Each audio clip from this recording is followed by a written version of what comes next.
Welcome back to another episode of the Pain to Champagne podcast. If this is your first time tuning in, this is a place where we celebrate trials, tribulations, testimonies. On today's episode, we have a very special guest. Her and I grew up together. We had many sleepovers. Her mom used to babysit me. Today's guest is Daina. Daina, for the people that do not know you, go ahead and introduce yourself. My name is Daina. I'm a stay-at-home mom to two boys, and I'm in college right now for radiology technology. That's really it. Going straight into the pod, I kind of just want to share your story with people, see who can relate. Like you mentioned, you're a mother of two. You're a stay-at-home, so that's a little bit of a different dynamic compared to everybody else. It comes with its perks and its, cons, as you would probably say. Every day is a different day. You don't get the same day when you have kids. Every day is just a new surprise, a new day. It's fun. It's literally a roller coaster. Every day is something. Kids Good running days, around, bad changing days. diapers. So before we get into anything, I kind of just wanted to touch on our childhood memories. What is your first memory that we have? Our first memory. Oh my gosh. Wow, we go way back. Okay, so our first memory that we had is, honestly, I feel like we met in summer camp through my sister. For sure. And somehow, some way, our parents bonded, and my mom started helping her dad, watching them every day after school. So every day they were at my house, her and JoJo. So we started in summer camp. I became friends with her older sister. Eventually, me and Daina became really good friends. We literally spent every single day together, sometimes weekends included, running around, driving your mom crazy, eating up all the food. Playing manhunt when she's sleeping in the house. Playing manhunt. In the house. Doing, baby kid shit. As far as our childhood goes, would you say that like we had a good upbringing? Would you say that it was unconventional? I think all in all, we really did have a good upbringing, but I feel like we don't really notice stuff like that until we get to this age and we look back and we're just like, wow, I'm grateful for the way that our parents raised us and the way we were brought up. When you just like look at how other people kind of in a sense carry themselves to the way that we carry ourselves, it all reflects back to how you were brought up and how you were raised, I feel like. So Right. I feel like we definitely I definitely think Margie and Joe did a great job. They did a very good job. Yeah, totally. They agreed on everything. Right. Speaking of your mom, tell me a little bit of what your dynamics were in your household. Siblings, animals. So me and my siblings went to church every Wednesday and Sunday. My friends knew if you wanted to sleep over on Saturday, you had to bring your church clothes because we were going to church on Sunday. So we kind of like were brought up in the church. I had four sisters living in the house with me. It was fun. It was a lot of fun. My mom, she did foster care for her whole life, which I was one of her foster kids. And just a very fun childhood. It's always around kids, always around love. How do you think the way you were brought up impacted your identity and who you are today? The way I was brought up, I feel like everybody goes through this though, but it wasn't until I got older that I realized like, wow, my mom was right. As a kid, I was just that defiant kid that I was, oh, no, let me just do it. Let me learn on my own. But now as I got older, it's like, wow, my mom really was right. Right. So honestly, just growing up and having a mom that would literally give her shirt off her back to somebody she doesn't even know on the street. Like I just grew up around so much love and kindness. Everything is just instilled in me. If I could be half the woman that my mom is, I think that's something to brag about because my mom is a lovely lady. Yeah. Your mom is definitely one of the most selfless people I've ever met. Right. And it's ever in my life. And she would literally take in all of your friends. She would feed all of us, like let us play in her backyard. I kind of wanted to just dive into a little bit about your adoption story. I know, some people may know you, they may know your family and who you were, raised with, but they don't know like your actual story and who you actually come from. So if you wanted to just elaborate a little bit on it, I know your story is a little bit different than most people when it comes to, being adopted. So most people, when they're adopted, they it's usually a closed adoption. They don't know who their parents are. They usually spend their adult years trying to Right. find who their parents are. Luckily, in my case, me and my two sisters were adopted. We went into our last foster home at 5. I was 5, my sister was 7, and then my younger sister was 11 months old.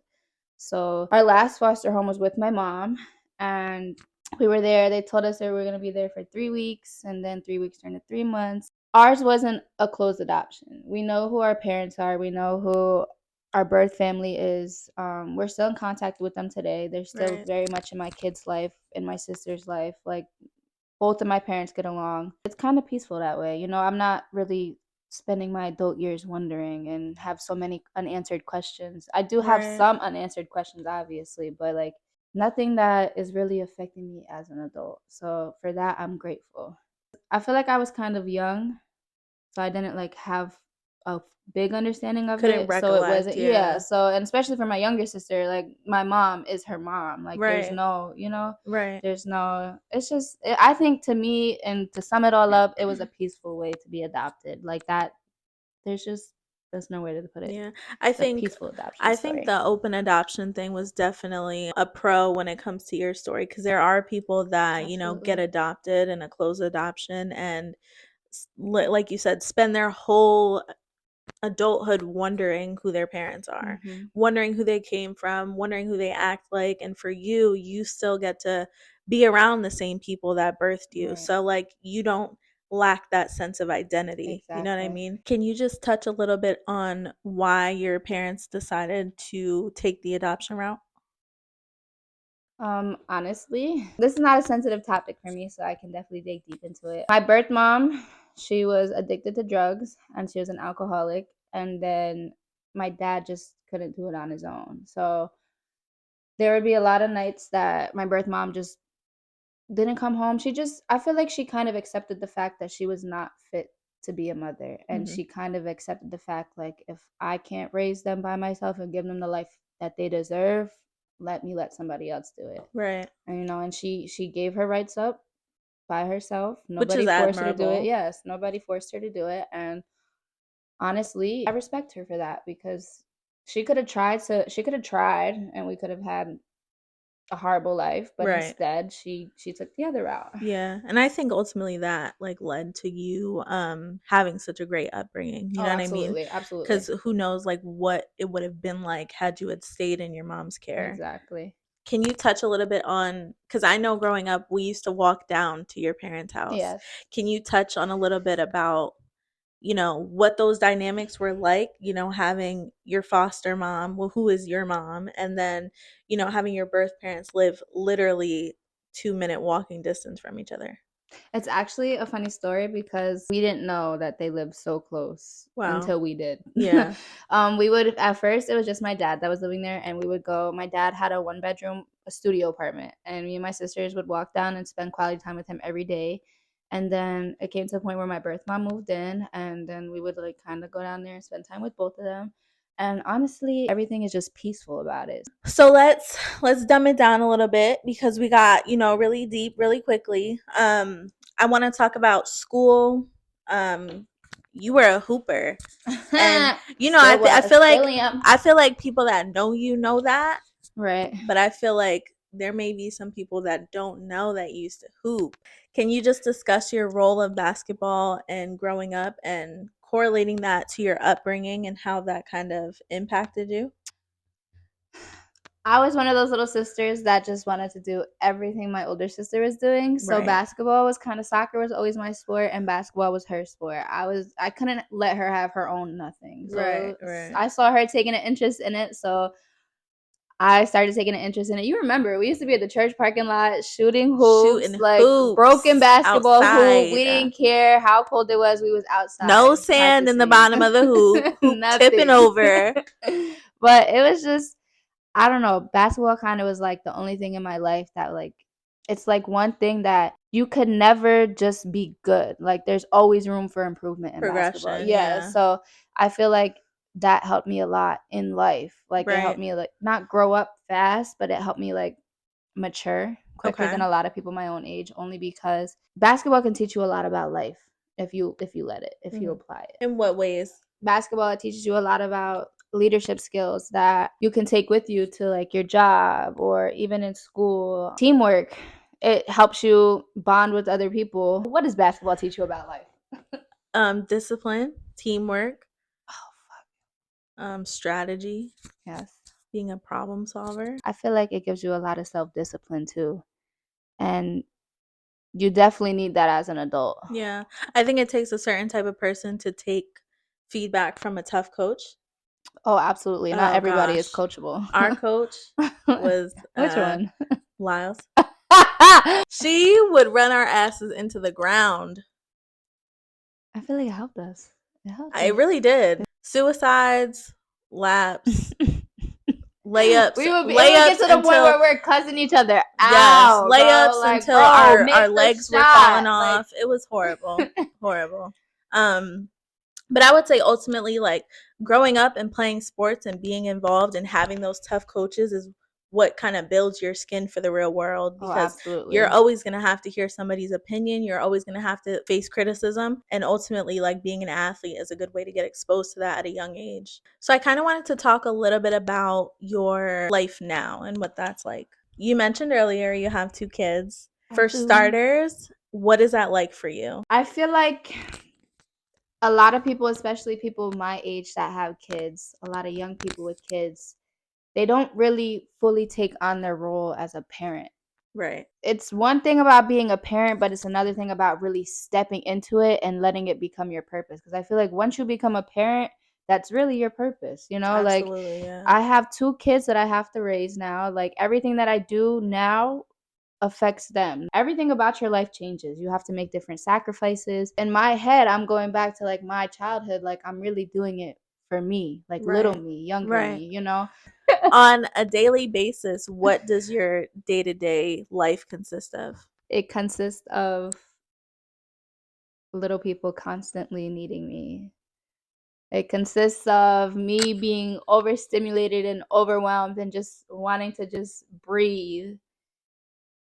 But at the same time, it's just like you sit back and you're like, wow, these are like the moments that you really just live for. A day-to-day basis is just constantly being needed and Being pulled in different directions. yes, and kids throwing tantrums over absolutely nothing. You give them what they want and they're still crying. It's literally a roller coaster. How do you combat that? You know that saying everybody says it takes a village when you have kids? It really does take a village. Like, I really Right. respect the moms that are out here doing it all by themselves with no help, but I have a village behind me. You know, Right. like Right. when I need that break or that downtime, I can always call one of my family members and they can spend time with my kids so that I can get that downtime, you know? Right. Um How often do you get downtime, would you say? okay, so I'm like that person that will be so tired after I'm done putting my kids to sleep, but it's the only downtime I get in the Right. day. So I kind of force myself to To stay stay up up, and just, enjoy so it. yeah, just enjoy the peace and quiet and not being needed for once. Usually I get about 1 day a week to myself, minus like after they go to sleep, obviously. I Right. get a few hours of downtime, but Do you ever at any point feel like you have too much on your plate? oh, absolutely. Okay. Absolutely. I have 2 under 2. I do want to touch a little bit on like family dynamics. Where's dad? Dad works on the road. And I'm at home with our kids so that he is able to be on the road to provide for his family. So when he comes back on the weekends, he has his time with his kids, Right. and that's usually when I get my downtime. Right. So So how does your adoption, your childhood, you being a student athlete, and now having 2 under 2, how does all of this impact the way you upbring your children?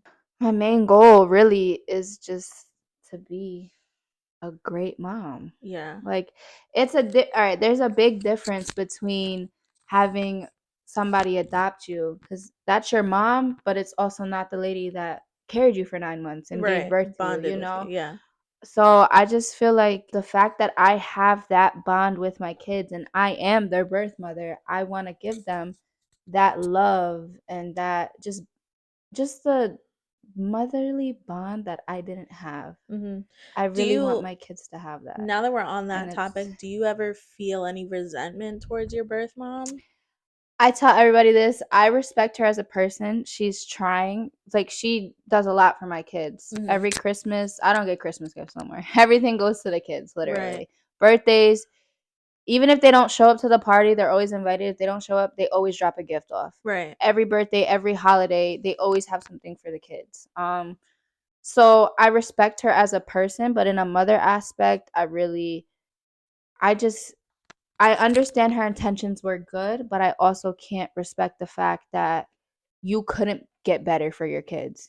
Cuz right now my motivation is my kids. So why weren't you motivated enough? Why didn't you love us enough, in a sense, to go to rehab and get that help Yeah. for us? You know what I'm trying to Now that say? you're a mom, it's like, Yeah, it's if like I I can view it do it, from why couldn't you do I, it? I view it from a totally different Right. point of view now. And for you, like, granted, you weren't an addict, but you got pregnant at a very young age. I did. So ultimately, you had to sacrifice your young 20s to just kind of like fully invest yourself into being a great mother. And to me, like, that's time and that's something that you can never get back. So it's I kind of was like, just having this conversation with somebody the other day, yeah, actually. it's kind of like if you were willing to give up those young years of your life, why couldn't she, step Yeah. up and But it's get also herself like you together? gotta I put myself in an addict's shoes. Even though I was never an addict, I know it's hard to recover. It's hard to get help. Sometimes I'm kind of like on the line with it. Sometimes I feel resentment, but other times I'm just like, it depends on what point of view I'm viewing it in a sense, Hmm. because it's hard. But as a mother, absolutely not. I cannot respect her as a mother. As a But as person, a yes. As person, a person, right? absolutely. I Okay. forgave her.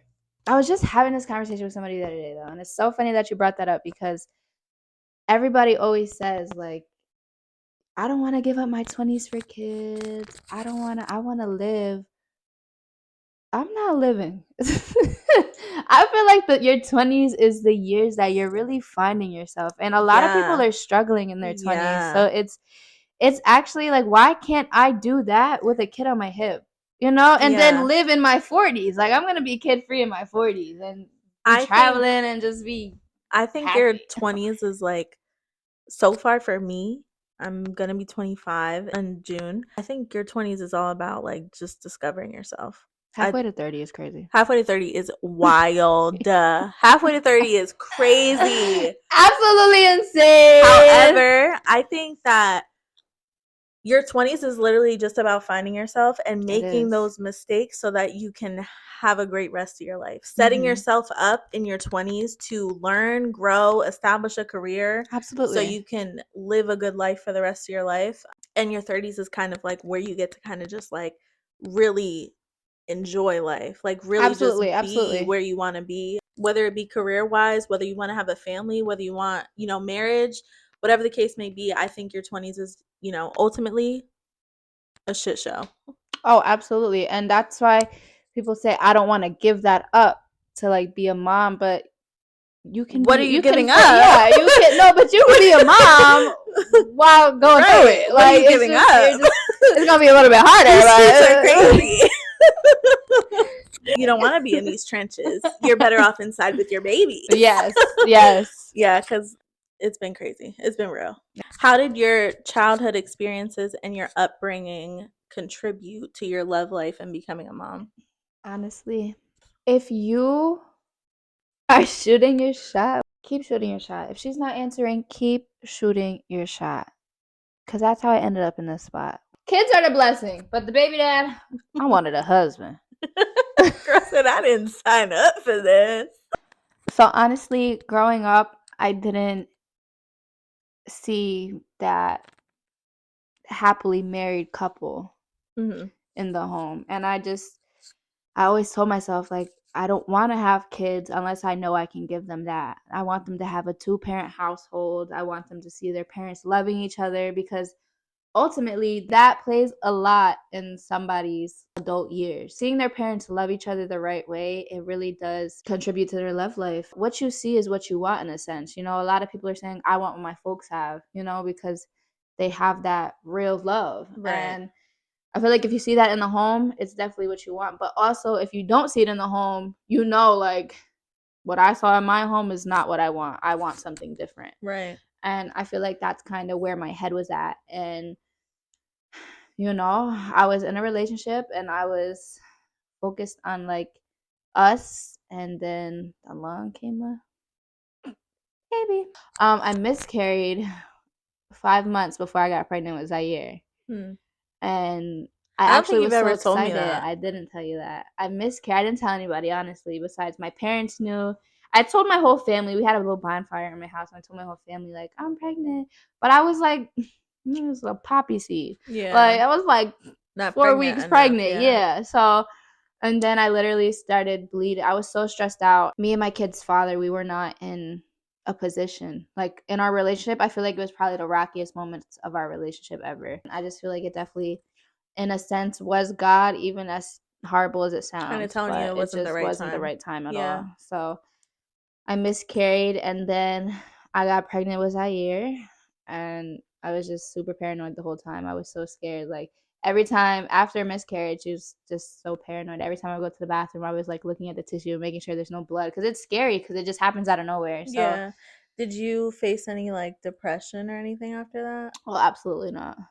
That's good. No, I didn't face any depression after that, honestly, but What I about do. postpartum? Oh, 110%, girl. And what was I don't that want to like? say, I feel like it affected me in the more sense of like mood swings, and I would just like be mad for no reason and wake up sad, and I can't really tell you why I'm sad because I don't know why I'm sad. Like, it Mm-hmm. just affects you totally. It affects everybody differently. And the thing about postpartum depression is it doesn't happen right away. Mm-hmm. Sometimes it does, sometimes it doesn't. It could happen 10 months after you had the baby, a year Right. after you had the baby. It's just there's no time frame on it, which is the scariest part. How did you cope with that? What was coming out of it like? It really just taking time to myself and breathing, and that balance between me enjoying my regular time without my kids and just enjoying myself instead of just being all absorbed into motherhood, because as a mother you really do need breaks. Like, Right. you really do. You Yeah, need I can to. only imagine. I feel like getting through postpartum, it really is just that balance. You really Mm-hmm. need to just have that balance between And going back to the you. village, you need Yeah, people there to help absolutely. you. You Yeah. 110% need that support. When it came to your situation with your child's father, and you said you guys went through like a little bit of a rocky patch, we won't dive into that, but what were some lessons that you learned on the back end of that? I learned that I never want to go through that again. Okay. Don't ignore the red flags when you first see them. Don't try to force it.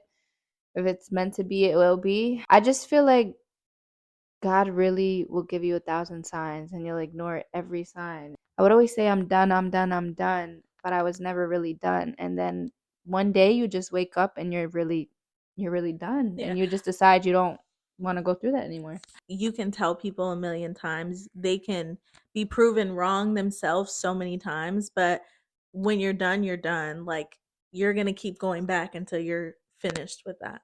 Oh, absolutely. I agree with it 110% because, like I said, you really just wake up one day and you just decide, like, this is not what I want to keep dealing with. Do you, and I don't know if you want to share this, do you remember the time when you woke up and just decided that you were finished? Yes, I do. Honestly, I feel like I could be speaking for a lot of females when I say this, but you'll lose me mentally before you lose me physically. I'm going to check out of the relationship mentally before I check out physically. By the time I tell you I'm done and I wake up and I'm like, okay, I'm really, really done, I'm already mentally somewhere else. What I'm was not that even. moment for you?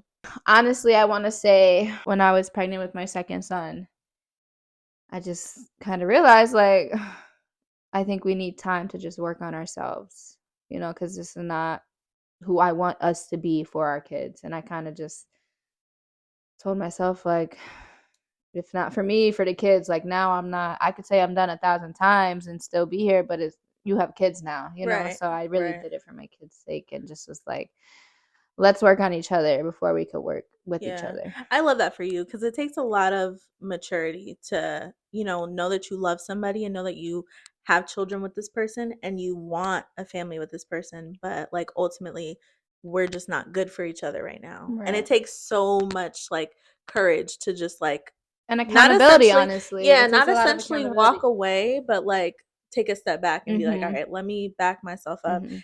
Because I know for me, I don't have children, Right. and I've had issues separating myself from men in the past. So Mhm. I can only imagine what it's like to have children with a man and have to Mhm. kind of push yourself away a little bit just to kind of get that sanity and that clarity. Mhm. So I commend you for that. To lighten up the tone a little bit, I kind of just wanted to talk about your future. So really quick, can you just tell me a little bit about some of the goals you have personally and as a parent? So personally, I want my kids to have a mom that they can brag about. 2 years ago, you could have asked me, like, are you going back to college? And I would have told you, absolutely not. Right. But now I have kids. I need a career. I need to, like, Right. Provide. yeah, I do. I do really need to establish myself somewhere doing something that I know my kids are going to benefit from. Bringing it back to my upbringing, I want a lot for my kids. I want a house by 28. I want to be in my career by 28, which is why I'm taking on so much on my workload, because I'm not trying to rush it, but I also just want to know that we're going to be good. My main goal, my main priority is just to just be a great mom. That's Right. always number one, no matter what. Is to finish out school, get my degree, step into my career, and the career that I chose is just a career that I feel like I can grow in. Not even just like as a job, not as an employee, but as a person and as a mother. So, yeah, a house, the white picket fence, the dog, the cat, Yes, the mom, the Bookie. dad, the fishes in the fish tank. Give me 3 values that you want to instill in your sons. Number 1, respect women. Anybody in your life that doesn't respect you should never be around your kids. Right. Just for the simple fact that I want my kids to see me being respected, so they know I have to treat my mom with respect, but also any other woman in my life. Number 2 is treat the janitor with the same respect that you would treat the CEO. Just treat everybody with the same respect and just be kind, like just kindness takes you a long way. Right, for sure. I love that. So, ending off the pod, I wanted to do a little rapid fire with you. Feel free to not answer the question. Feel free to elaborate. Feel free to say yes or no. So, my first question is Daina dating? I do not think that I am the woman that I want to be for somebody. So That's Daina is not commendable. dating. I can't give this version of myself to anybody right now. Right. And the fact that I have 2 kids, you're not just taking on me, but you're taking on what comes with me. That just goes back to the saying, you cannot pour into anybody's cup if your cup is empty. That answers that. Daina is not dating. When was the last time you went on a date? The last time I went on a date, like, I want to say in like September. We went out to eat. Okay. If you could relocate your children to any city or state, where would you go? We're moving to the Virgin Islands. Period. So, Daina, I wanted to thank you for being on Pain to Champagne. Thank you for sharing your experience. Thank you for getting into a little bit of your personal life. I'm sure that the things that you've said are going to impact somebody watching, whether it be another young mom or maybe somebody that is adopted. I encourage everybody watching to just appreciate your journey. I think a lot of the stuff that we talked about today kind of just all ties back into like reflecting on your childhood, being grateful, the people that you had around you, the parents that you had who provided for you. I think it's so important to kind of just embrace your diversity. Everybody's situation looks different, but ultimately we all are in this human experience together. I hope you guys were able to take away from Daina and I's conversation today. You can follow us on all streaming platforms and social medias at Pain to Champagne Pod. Leave us ratings, leave reviews, comments. So thank you again, Daina, so much for being on the show. Thank you for having me. And thank you for everybody listening. Pain to Champagne Pod. It's a wrap.